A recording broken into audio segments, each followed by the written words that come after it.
Hi, everybody. I'm Brittany Lewis, a breaking news reporter here at Forbes. Joining me now is David Shapiro, former FBI special agent and professor at John Jay College of Criminal Justice. Professor Shapiro, thank you so much for joining me. Ms. Lewis, it's my pleasure. I want to talk about a really horrific scene we saw unfold on New Year's Day. In the early hours of Wednesday, a man rammed a truck into a New Orleans crowd in the midst of New Year celebrations. The assault killed at least 14 and injured over 30 people. So first, to kick off the conversation, what do you think we need to know about the incident we saw? Well, I think we need to be careful at all times. It's impossible to be on guard 24/7.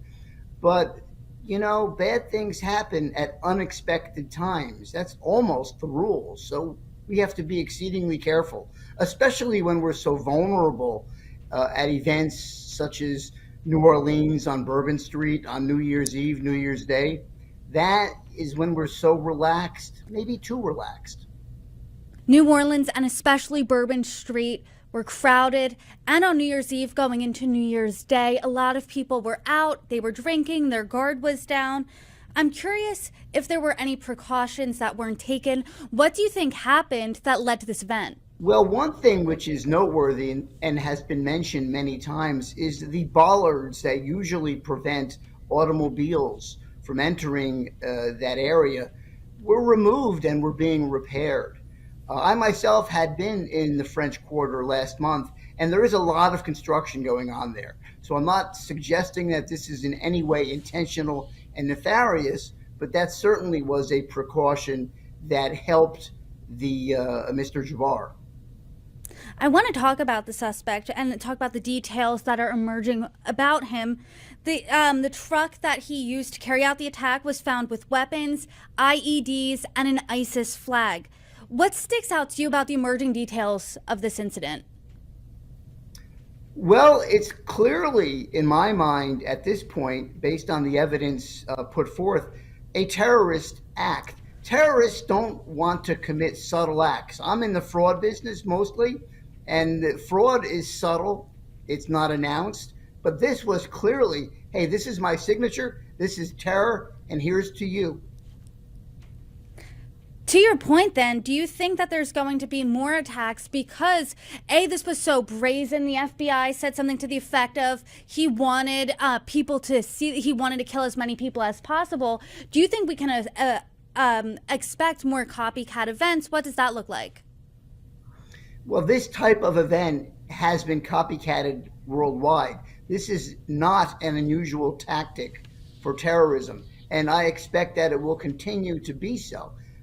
Maybe in the future sometime we'll have better technology on the ground, vehicular technology that may assist in preventing such things. But the tactic of using an automobile to set off explosives is not uncommon.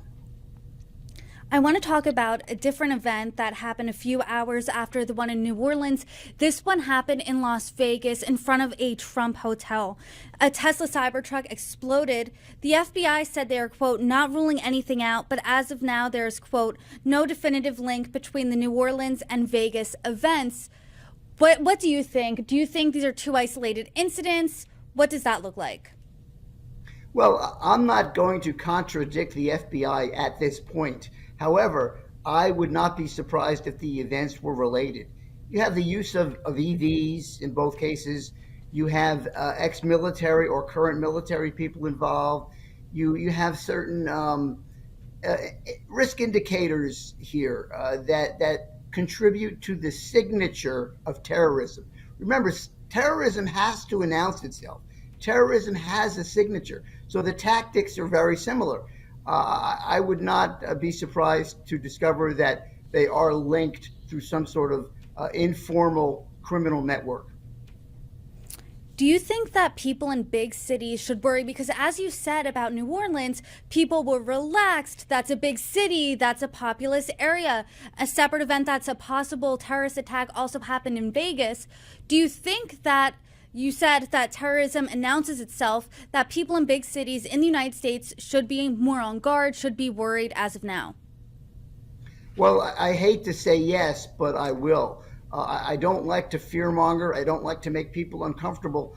But when you see terrorist activity, uh, when people are relaxed and congregate in public spaces, and there are many of them, and they're engaging in what some may seem to be frivolous activities, whether gambling or partying, that is a ripe opportunity for terrorism because the targets are distracted. They're often intoxicated, they're not paying attention, and risks are ignored. What specifically are you looking out for next? Because it's been 24 hours since these attacks occurred. Information is dripping out. So, what specifically are you looking out for next, and what should we keep our eye on? Well, I'm looking for a stronger evidentiary nexus to be drawn between the acts. I would not be surprised to see this as a harbinger of more terrorist activity. There's just too much in common with these events. I don't. I don't want, again, I hate to be a Debbie Downer and ruin anybody's party, but remember, like, the message of 9/11, the signature of 9/11 is quite literally 9/11, 911. Here's to you. Your government can't help you now. And here we have a similar event. You have people partying, people gambling, people relaxed, people having a good time, people thinking they got everything to their advantage. And, some disgruntled, disaffected, malicious people can wreak havoc on those kind of vulnerable individuals. And I want to talk about the malicious suspect in particular in the New Orleans attack, Shamsuddin Jabbar. Here's what we know about him so far. He's 42 years old, U.S. born citizen from Texas who served in the Army. What sticks out to you about his personal details, and how does someone get radicalized to commit this type of act? Well, intelligence and emotional well being are fragile. This was an individual that, for much of his life, was probably regarded quite properly as a success. But he became disaffected. The system, probably, if you were to enter his mind, let him down, whether through foreclosures, divorce, unsatisfactory jobs, maybe the military let him down in his own mind. And that disaffection led him to be vulnerable, and led him to be desperate, and led him to be influenced by maybe others that were ready to exploit his disaffection and his vulnerability. And he acted out in an unlawful, evil manner. The situation is evolving, as we know. Details are still emerging.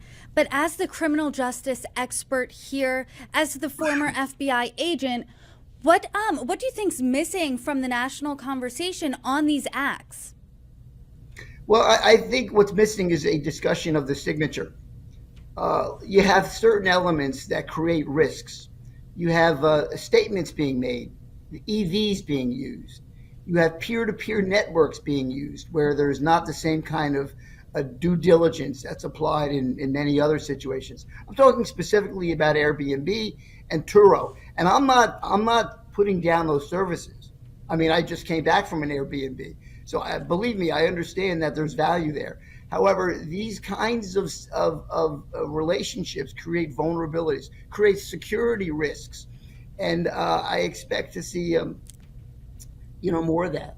I think that unfortunately, freedom has a cost, and sometimes the cost is unbearable for some of us.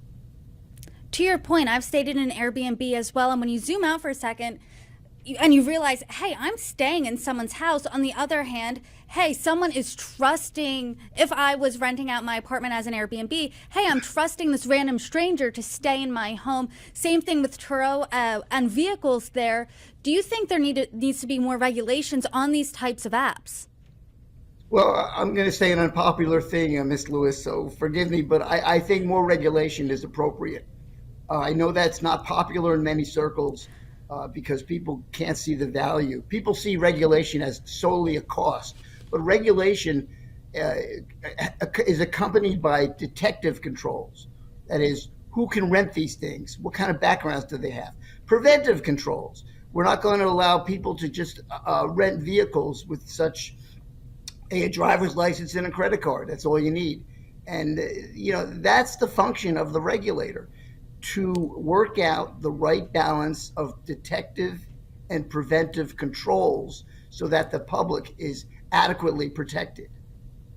That's a really interesting point. I know the two suspects, as of now, details suggest that both of them have military experience. Do you think anything, let's say there was a background check to rent a vehicle, do you think the details we know now, anything would have been a red flag on a Turo potential type of background check? Well, certainly there's the potential of that. I mean, I can't speak to their specific backgrounds because I'm not really sure, especially with respect to the Las Vegas individual. However, the value of having this routinized, of having a database, of having it formalized, is that patterns develop. So we could know perhaps whether Livelsberger or Jabbar were involved in maybe suspect or risk uh, enhancing activities. As of now, it's just pot luck. It's just dependent on maybe how desperate the renting agent is. It's too chaotic. It has to be formalized, and that's the advantage of regulation, of establishing a database, of know your customer, and I think that would be a good thing for society. This was a really scary way, obviously, to start the new year, to start 2025, seeing a definite terror attack, a possible terror attack all across the country. Do you think, as of now, based on what we're seeing, that law enforcement missed anything? Oh, I can't say that with any degree of certainty. Um, who knows? But these kinds of events are inherently unpredictable. And that's why we need a public and a law enforcement and an intelligence community that are working together and on guard. That's not to say live your life paranoid and scared, but you know, we have to recognize our vulnerabilities. We have to recognize that our freedoms create opportunities for others, and that we're not always going to be on somebody's best pal list, right? We're all in the same boat in many respects. We all go to places like Vegas and New Orleans, and don't expect to be subjected to horrible activities and our lives at risk and so forth. So, in order to make that happen, we have to cooperate in a system that gets enough information so that the risks are adequately reduced. I'm not talking about doing away with risk with possibility. I'm just talking about reducing risks to a minimum, to an acceptable minimum. Well, a great conversation again. Professor Shapiro, I appreciate you coming back on, and I hope you can join me many times throughout 2025. Thank you so much for joining me. Ms. Lewis, thank you very much. A good new year to you too.